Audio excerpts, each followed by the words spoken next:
Tube amps, man. I've been wondering, are tube amps what will they be? Do people still like them? I mean, of course, they probably still like them. But will they be a thing of the past because modelers are getting so good these days? Practically, even tube amps aren't really that great in terms of practicality. Some of these things you probably already know, but when you think about touring, and then you have to worry about the tubes and where to buy the tubes. I don't know, man. That tone that you just heard from this, that wasn't even tube. That was just my Rev G3 pedal wirelessly, and it's going straight to, or it's going to the Joyo. What's that again? The cab simulator.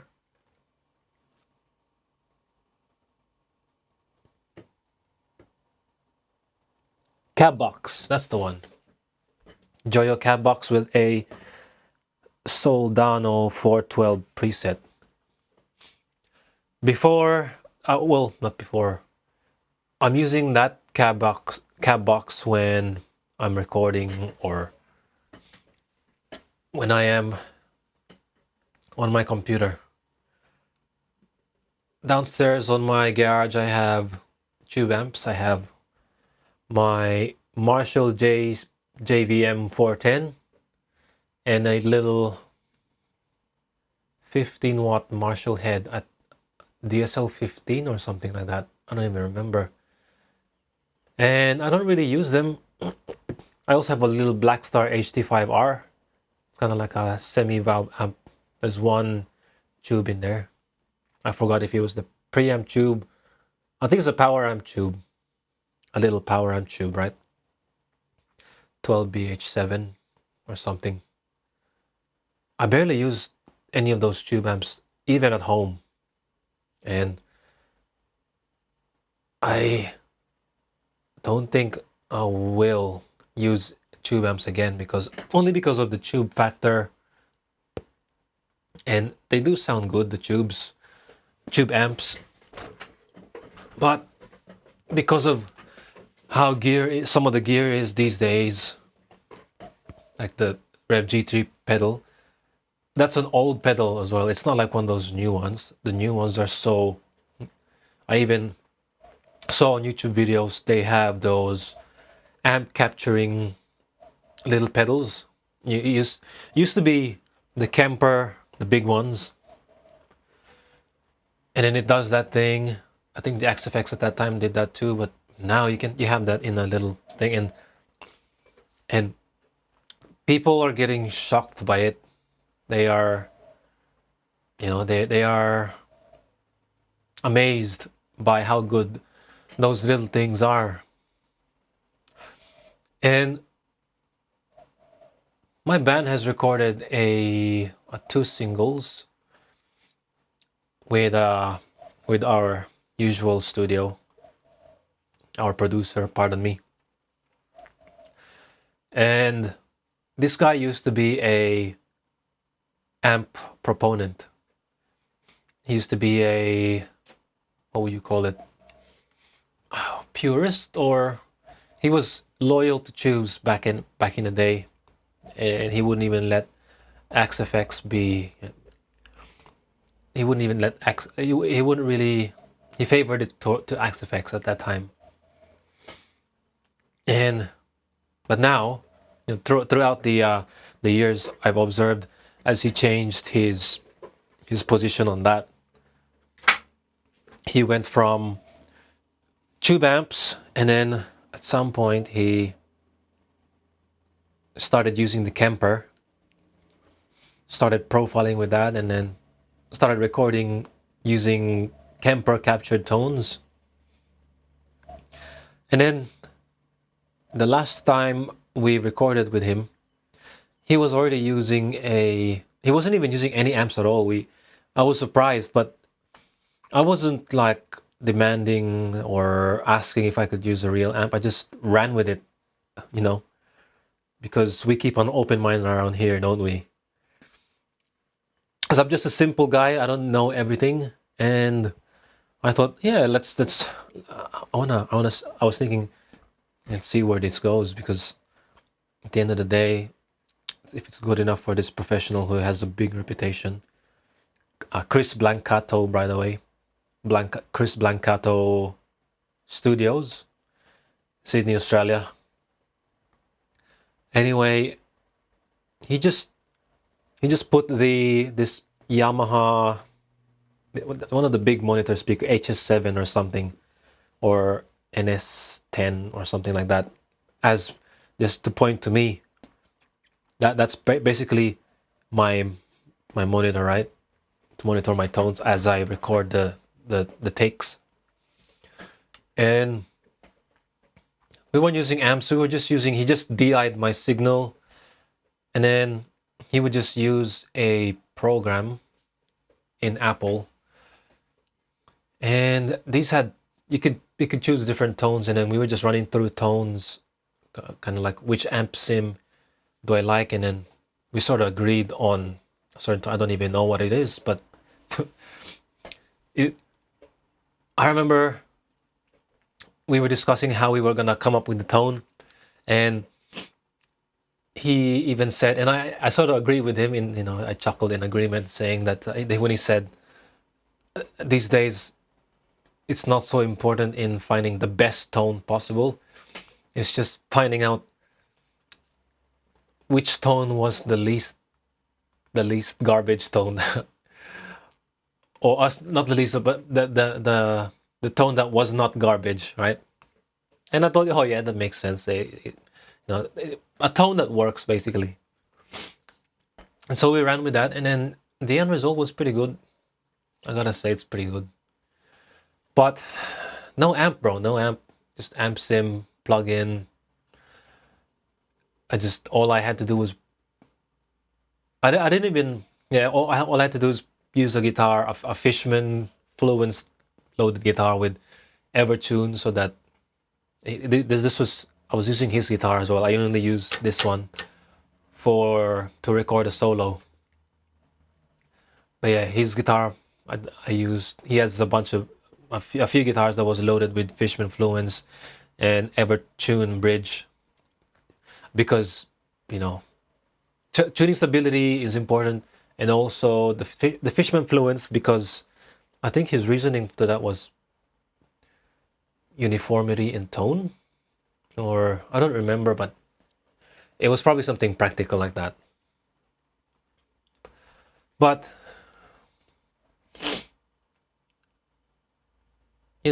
tube amps, when you're touring, man, it's just, you have to be a big name, where you have a whole crew that's carrying your gear for you. And if you're flying, you gotta have the money for that extra weight, because tube amps are not light. Either that, or you probably have to hire a tube amp in the area that you're playing at. And not just that, the tube amp that you want might not necessarily be available in the place that you're going to.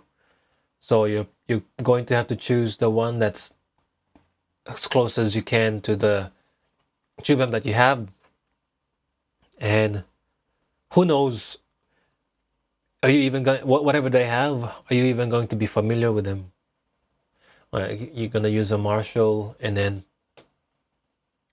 the higher that you can is, I don't know, some solid state that you probably have not heard before. Now,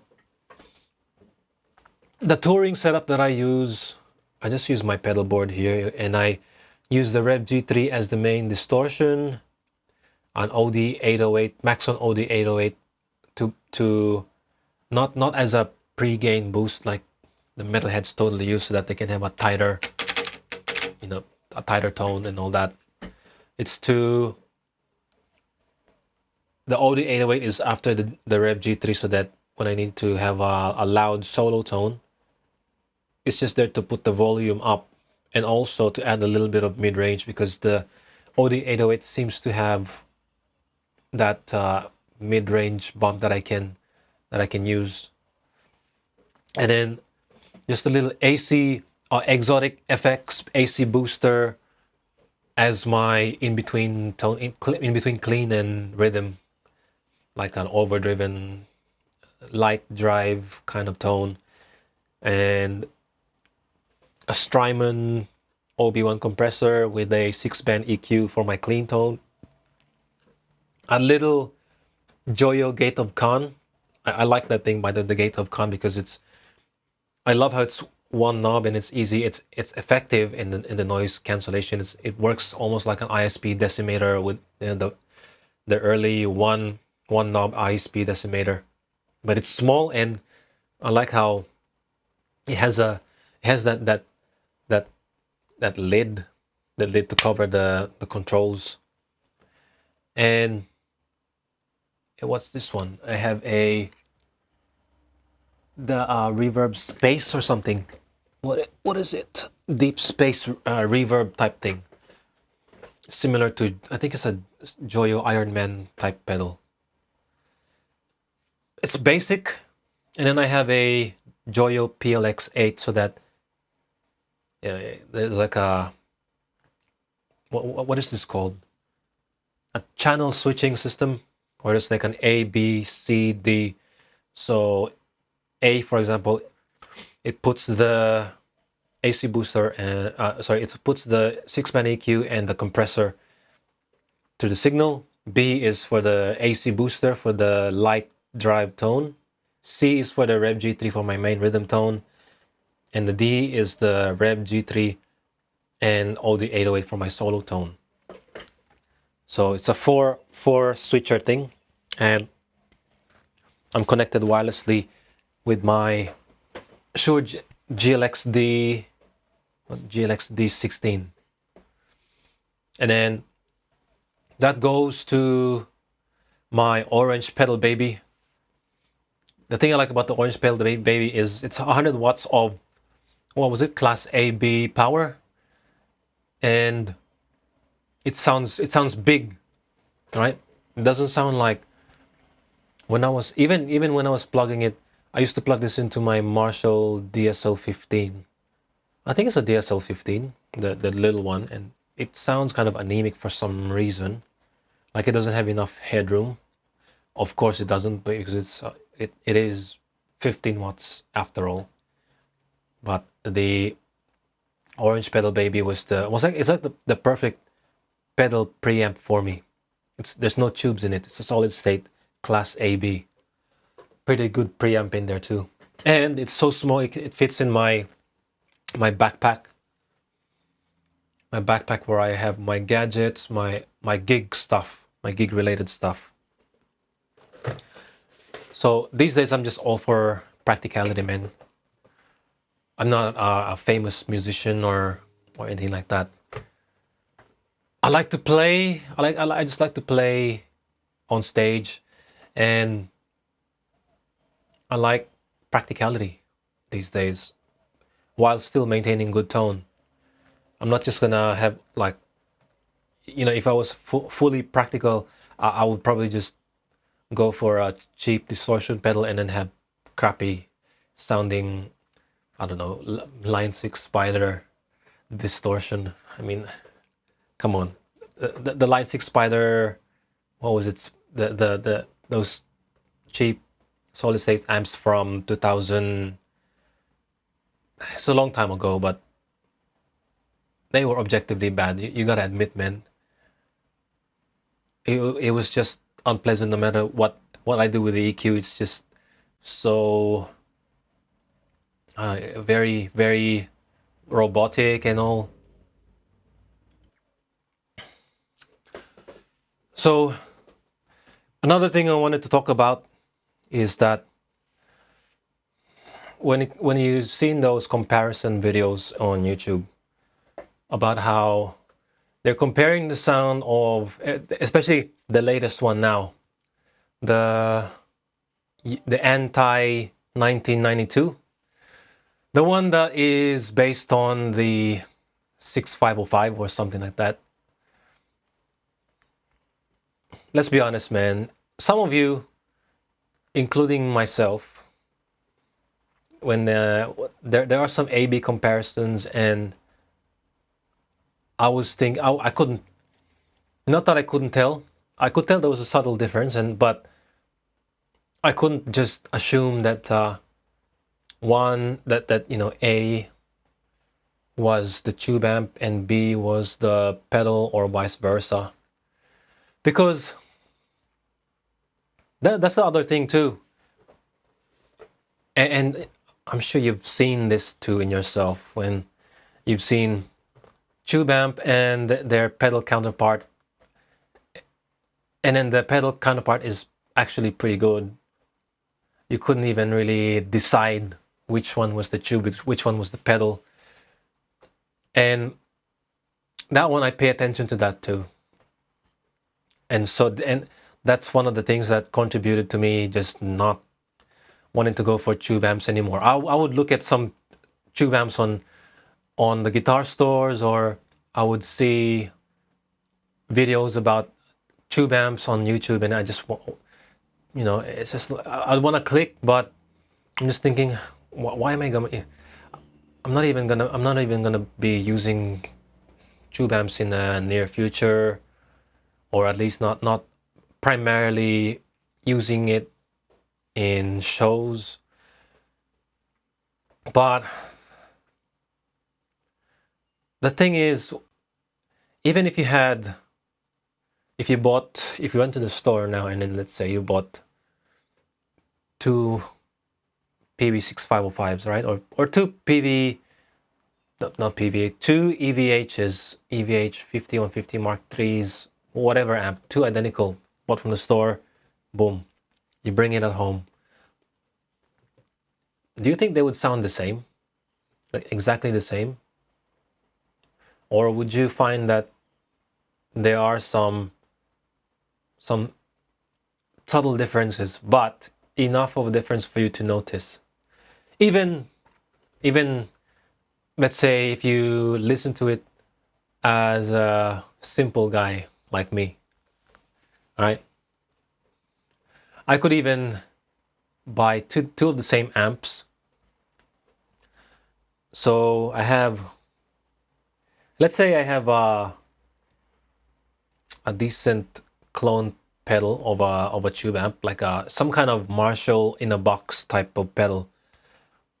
Let's say it's copying a JCM 800 or something, or modified JCM 800, or whatever. What's a good amp? What's a good Marshall that's like a DSL 100? Let's say I buy two of them, and then I had a Marshall in a box that's supposed to emulate a DSL 100.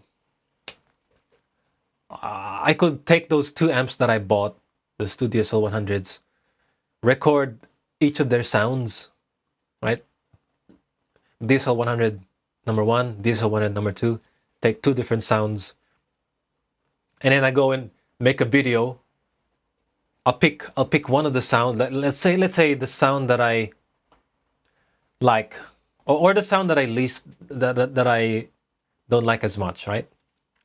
And then I compare, and then I actually I take both their sounds, right? I'll take both of the DSL 100 head sounds, A and B, but let's say I'll pass it off as like comparing it to the amp in a box, because the amp in a box sounds identical to them as well. You know what I mean? You could pass it off as a real amp. When you're live, no one's really gonna care. No one's gonna care, man.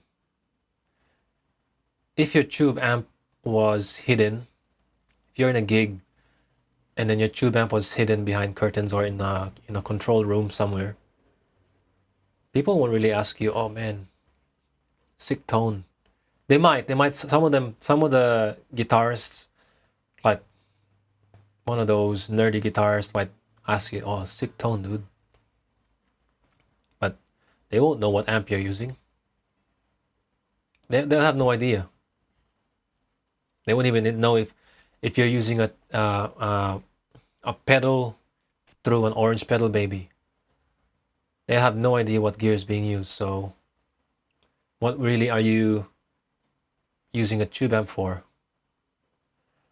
I get that as some of the good arguments for tube amps, like the harmonic content.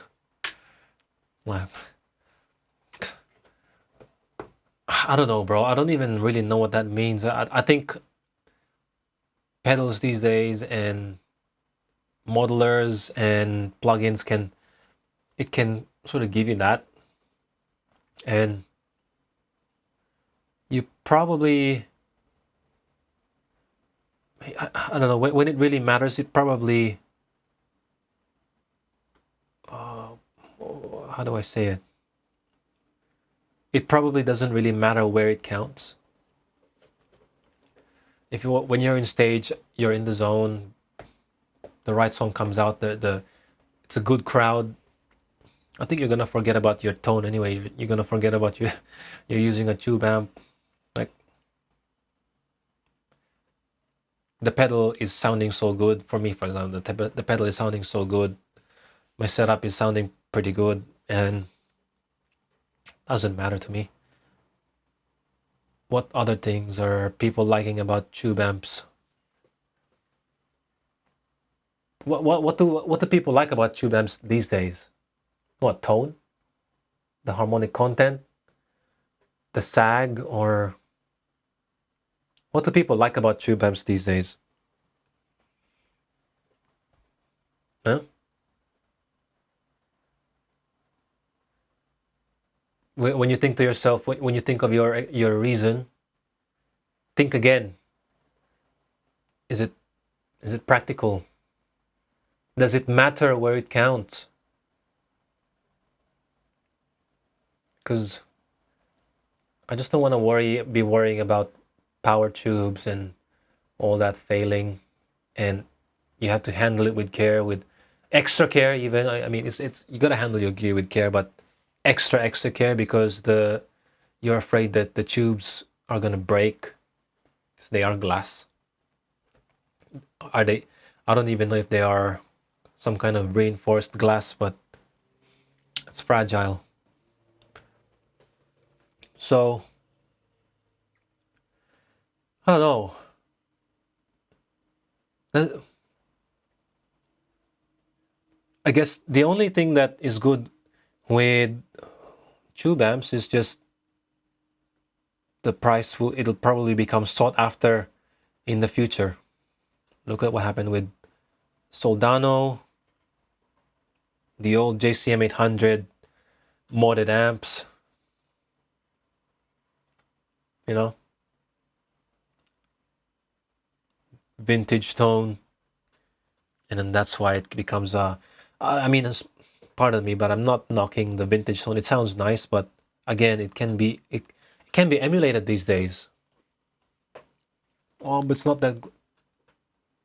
Is it good enough to where it can? You're willing to put up with the downsides? Heavy ass tube head.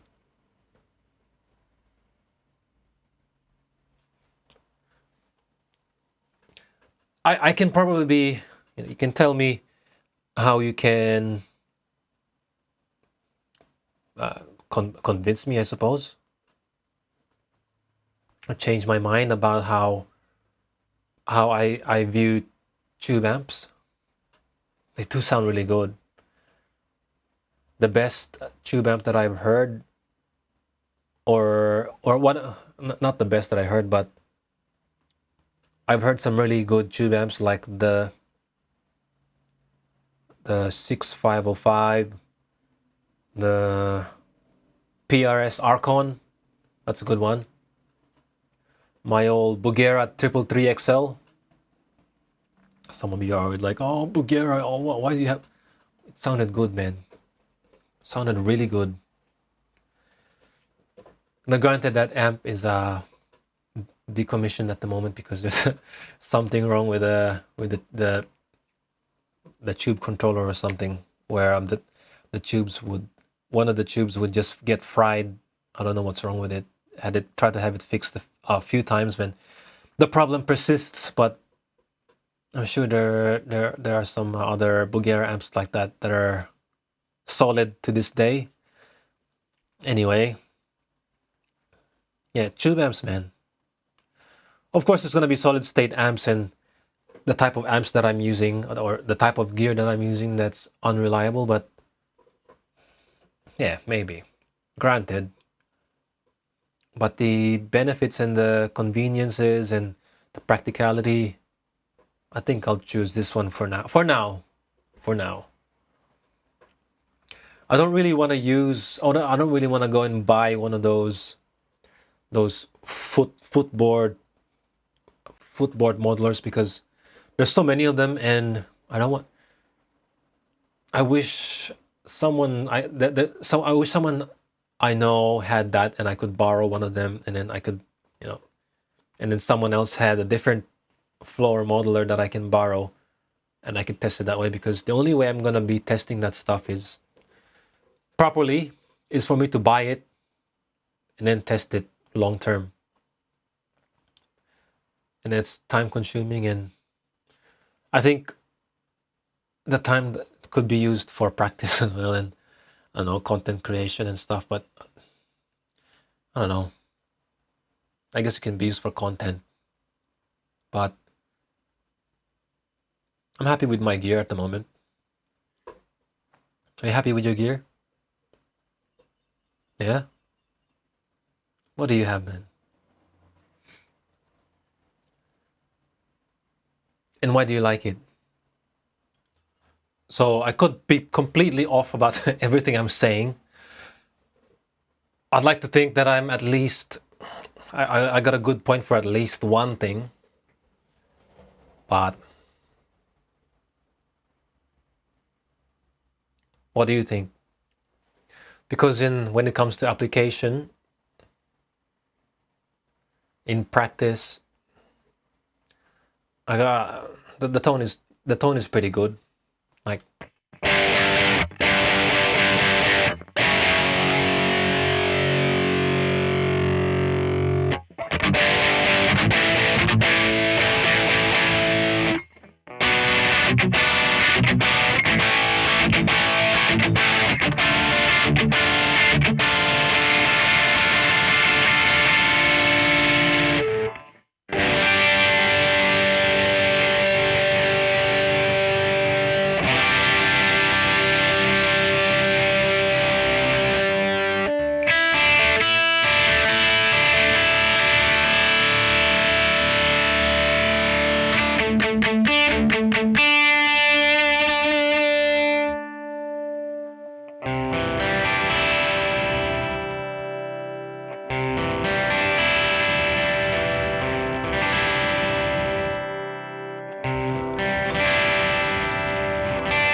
Harmonic content. What harmonic content? Are you gonna hear that in the context of a band, a full band set up in a studio or in a recording or on stage? Harmonic content. Probably some of you even saying that don't even know what it truly means.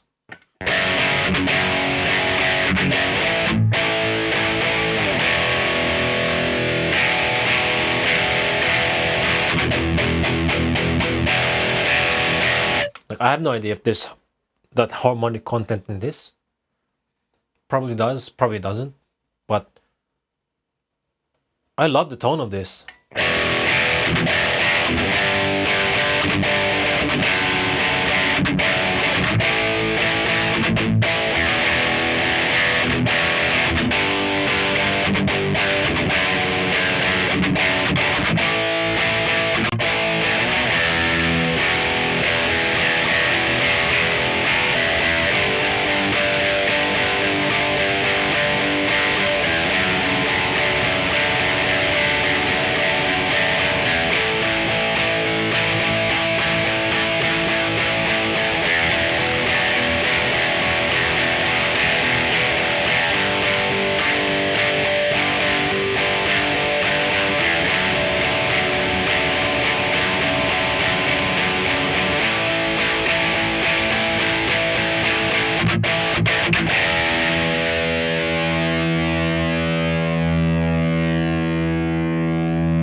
Yeah, it feels really good to play. I could do that for hours. Not even think about, or not even think about having to do some setting, adjust the knobs, because it's all good. So, thank you for watching. That's it for now. Subscribe for more videos, and we'll see each other in the next one. Thank you.